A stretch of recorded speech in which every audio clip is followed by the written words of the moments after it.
Day in the life of a single mom of two beautiful kids. Hello everyone! It's 4 a.m. in the morning. Nagising na nga ako para mag-ready sa aking pagpasok sa hospital. Ayan, antok na antok pa ako kasi bago ako nagising yan, inalagaan ko muna yung baby ko. 1 a.m. na ako nakatulog kagabi kasi nga sobrang lakas ng ulan. Sarap matulog, grabe. 6 a.m. to 6 p.m. ang aking duty. Nagkape na ako at bababa na ako ng 4:30 a.m. yan para makapag-ready. Nasa second floor kasi yung kwarto namin. Medyo hindi pa renovated yung bahay. So, yung pader namin is hindi pa simento. Kaya sobrang ingay niya pagka umuulan. Hindi ka talaga makakatulog sa sobrang ingay niya. So binabantayan ko si baby habang natutulog kasi nagigising siya dun sa ingay ng yero pag bumabagsak yung ulan. So yan, naalata naman sa akin na sobrang antok pa ako that moment.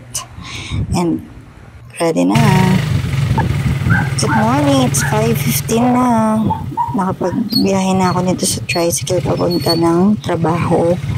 Actually, medyo malapit lang naman yung workplace ko sa bahay namin.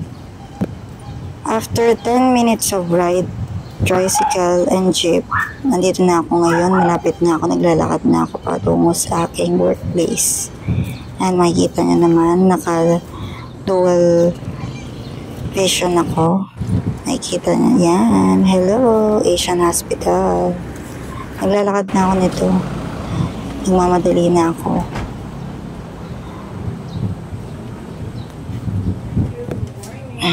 Yan, medyo malapit na ako. Checking.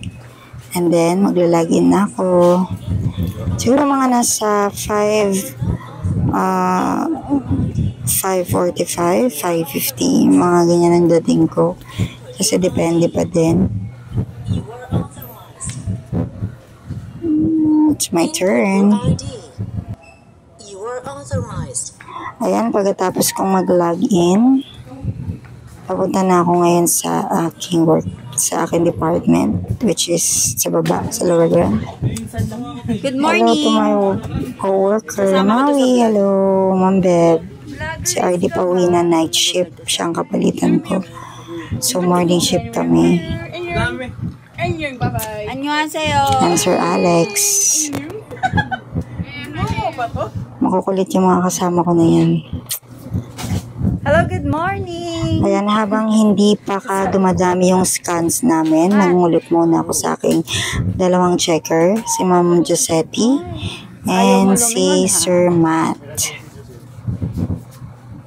Nakakatawa kasi that moment kasi wala pa kaming scans at orders. Hello, Sir Matt. Di ko alam kung anong iniisip nitong taong to ngayon. Pero that time is medyo chill-chill pa tayo. Siguro mga nasa 6 a.m. And before mag-start ang work namin, I need energy muna.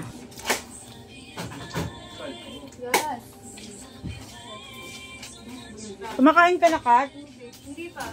Go lang. Bumili ako niyan sa aming canteen ng aking favorite na tortang talong. Habang naghihintay ng scans tsaka orders, dahil nasa dispensing nga ako, ayan, medyo feeling ko napakaganda ko that moment. This time, medyo kanina kasi wala akong masyadong ginagawa. So, this time, nag-half na ako ng 90 tablets ng morphine. So, ayan. Medyo busy ang ate nyo. So, panoorin nyo muna ako.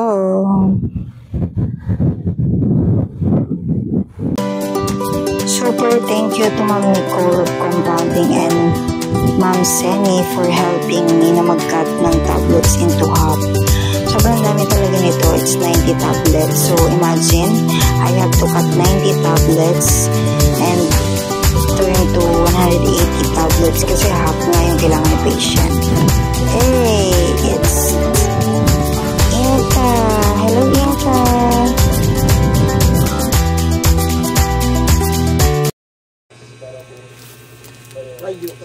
See you on my next vlog. Thank you for watching. Abangan. Bye!